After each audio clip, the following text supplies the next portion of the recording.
नमस्कार विद्यार्थियों, unit costing की इस क्लास में आप सबका स्वागत है। आज हम क्वेश्चन नंबर 15 और 16 करने जा रहे हैं, जो कि दोनों सेम एक जैसे हैं। तो मैं क्वेश्चन नंबर 15 करने जा रहा हूं और आप इसको समझिए। क्वेश्चन नंबर 16 आपको अपने आप करना है। तो एक फैक्ट्री ने 3 प्रकार की कास्टिक डली हुई वस्तु की आपूर्ति हेतु आदेश प्राप्त किया, जिसके अनुसार क्रमशः 36, 90 और 54 टन माल की आपूर्ति करनी है। प्रयुक्त सामग्री का 10% निर्माण प्रक्रिया में क्षय हो जाता है, जिसे अवशेष के रूप में सामग्री के लागत मूल्य के 20% मूल्य पर विक्रय कर दिया जाता है। सामग्री का मूल्य 500 रुपये प्रति किलो है। प्रत्यक्ष श्रम 12,000, 31,500 और 16,500 रुपये है। तीनों प्रकार की वस्तुओं को ढालने हेतु सांचों की लागत कॉस्ट ऑफ मॉड्यूल्स 1200, 1,000 और 900 रुपये है। कारखाना ऊपरी व्यय, फैक्ट्री ऊपरी व्यय लेबर पर 40% के हिसाब से लगाए जाते हैं। प्रशासनिक और अन्य ऊपरी व्यय कारखाना लागत, फैक्ट्री कॉस्ट या वर्क कॉस्ट का 20% लगाए जाते हैं। विक्रय मूल्य पर 25% लाभ अर्जित करना है।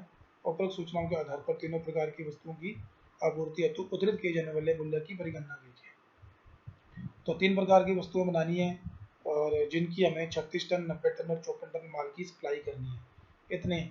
और ये बताया गया है कि प्रयुक्त सामग्री का 10% निर्माण प्रक्रिया में क्षय हो जाता है। यानी कि अगर हम शुरू में 100 टन माल लगाते हैं, 100 किलो माल लगाते हैं, तो 10% माल वेस्ट हो जाता है, यानी कि आउटपुट 90 टन होगा या 90 किलो होगा।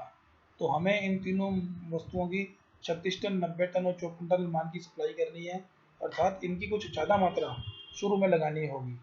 और वो हम कैसे कैलकुलेट करेंगे, क्योंकि हमें बताया गया है कि 10% निर्माण प्रक्रिया में क्षय हो जाता है प्रयुक्त सामग्री का। इसका मतलब यदि हम 100 किलो माल लगाते हैं तो आउटपुट 90 किलो होगा। तो ये जो तीनों मात्राएं हैं ना, ये 90% के बराबर है, 90%। तो हमें शुरू में कितना माल लगाएंगे इनका, फर्स्ट, सेकंड और थर्ड का, वो हमें कैलकुलेट करना होगा। और इसका सॉल्यूशन ये नीचे दिया गया है, ये देखिए, ये रहा। तो ये आउटपुट हमें दिया गया है। जैसे ए वस्तु है, उसकी 36 टन माल की सप्लाई करनी है, बी की 90 और सी की 54। तो चूंकि प्रयुक्त सामग्री का 10% निर्माण प्रक्रिया में क्षय जाता है, अतः 26, 90 व 54 टन या किलो माल की आपूर्ति करने के लिए निवेश करना होगा आउटपुट बटे 90 इंटू 100। ए वस्तु के लिए 26 बटे 90 इंटू 100 40 किलो, बी के लिए 90 बटे 90 इंटू 100 किलो और सी के लिए 54 बटे 90 इंटू 100 60 किलो। तो शुरू में इनकी इतनी इतनी मात्रा का हमें निवेश करना होगा। ए की 40 किलो, बी की 100 किलो और सी की 60 किलो। और 40 किलो ए की लगाएंगे तो जिसका 10% वेस्टेज हो जाएगा, तो नेट आउटपुट होगा 36 किलो। इसी तरह से बी का 90 किलो, सी का 54 किलो। तो इनपुट हमें इतना इतना करना है, 40, 100 और 60। तो सबसे पहले मैंने 3 कॉलम बना लिए। Statement of cost and production of statement of cost of production of caustic, A, B, C या फर्स्ट, सेकंड, थर्ड कोई भी वस्तु रख सकते हैं हम। तो मटेरियल, सबसे पहले मटेरियल की कॉस्ट हमें दी गई है 500 रुपये पर केजी। तो ए की हम 40 किलो माल लगाएंगे, तो 500 को 40 से मल्टीप्लाई किया 20,000। बी का हम 60 किलो 100 किलो माल लगाएंगे शुरू में, तो 500 इंटू 100 50,000। और सी का 60 किलो लगाएंगे तो 60 इंटू 500 30,000 रुपये। ये आ गई मटेरियल कॉस्ट या इनपुट कॉस्ट आ गई। क्योंकि हमें बताया गया है कि 10% जो स्क्रैप हो जाता है वो सामग्री के 20% मूल्य पर बिक जाता है। सामग्री का मूल्य है 500 रुपये पर केजी, जिसका 20% होता है 100 रुपये पर केजी। तो ए जो वस्तु है उसका जो वेस्टेज होता है, वेस्टेज था ए का 4 किलो, बी का 10 किलो, सी का 6 किलो। ये सामग्री के 20% के मूल्य पर अवशेष के रूप में बिक जाता है। तो इसको यहाँ मटेरियल की कॉस्ट में से लेस कर देंगे 100 रुपये किलो के हिसाब से। ए का जो वेस्टेज है वो 400 रुपये में बिक जाएगा, बी का है जो वो 1,000 रुपये में बिक जाएगा, सी का 600 रुपये में बिक जाएगा। तो कॉस्ट ऑफ मटेरियल यूज आ जाएगी 19,600, 49,000 और 29,400। इसके बाद वेजेस, वेजेस हमें वर्षन में दी गई है तीनों की, 12,000, 31,500 और 16,500। इसके बाद जो हमें सांचों की लागत दी गई है वो डायरेक्ट एक्सपेंसेस है। Cost of modules prime cost में जुड़ेगी, 12, 100, 1000 और 900। तो ये प्राइम कॉस्ट आ गई आपके सामने। प्राइम कॉस्ट में यदि हम फैक्ट्री ओवरहेड जोड़ दें जैसा कि हमें बताया गया है वेजेस का 40%, तो यहाँ पे वेजेस 12,000 रुपये है, 40% 4800, यहाँ पे 31,500 है, 40% 12,600 और यहाँ पे 6,600। तो ये फैक्ट्री कॉस्ट आ गई।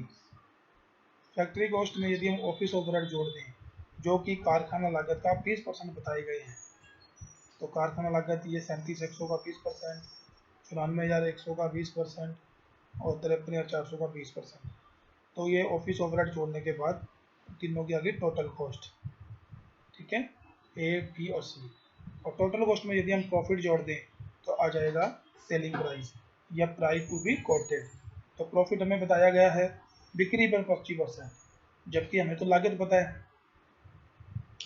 तो प्रॉफिट बिक्री का यदि 25% हो तो वो लागत का होता है 1/3, 33 से 1/3। तो हमने ये जो लागत ज्ञात की है, यदि हम इनमें 1/3 1/3 1/3 जोड़ देंगे तो वो प्रॉफिट है। और क्या आ जाएगा हमारे पास, सेलिंग प्राइस या प्राइस टू बी कोटेड। तो ये आपके सामने है, दोबारा से समझ लीजिए एक बार। हमें ए बी और सी वस्तु की 36 टन 90 टन और 54 टन माल की सप्लाई करनी है। और ये बताया गया है कि निवेश प्रक्रिया में निवेश का प्रयुक्त सामग्री का 10% वेस्टेज होता है। तो हमें जो ए की 36 टन, बी की 54 टन और सी की 60 टन माल की सप्लाई करनी है, वो है आउटपुट। इतनी मात्रा बनाने के लिए चूँकि निवेश वेस्टेज भी होता है तो हमें कुछ ज़्यादा माल लगाना होगा। हमें 10% वेस्टेज बताई गई है, यानी कि यदि हम 100 टन माल लगाते हैं या 100 किलो माल लगाते हैं या 100 इकाइयाँ शुरू में लगाते हैं तो आउटपुट होगा 90। तो ये जो मात्राएं दी गई हैं आउटपुट की, ए वस्तु की, बी वस्तु की और सी वस्तु की, ये 90% के इक्वल हैं। तो हम इनका शुरू में कितनी मात्रा लगाई जानी चाहिए वो इस फार्मूले से कैलकुलेट कर लेंगे, आउटपुट बटे 90 × 100। तो ए की 36 टन माल प्राप्त करने के लिए, 36 किलो माल बनाने के लिए 40 किलो माल शुरू में लगाना होगा। बी का 90 किलो माल उत्पादन करने के लिए 100 किलो लगाना होगा और सी की 54 टन मात्रा प्राप्त करने के लिए 60 किलो माल लगाना होगा, जिसकी रेट है 500 रुपये प्रति टन।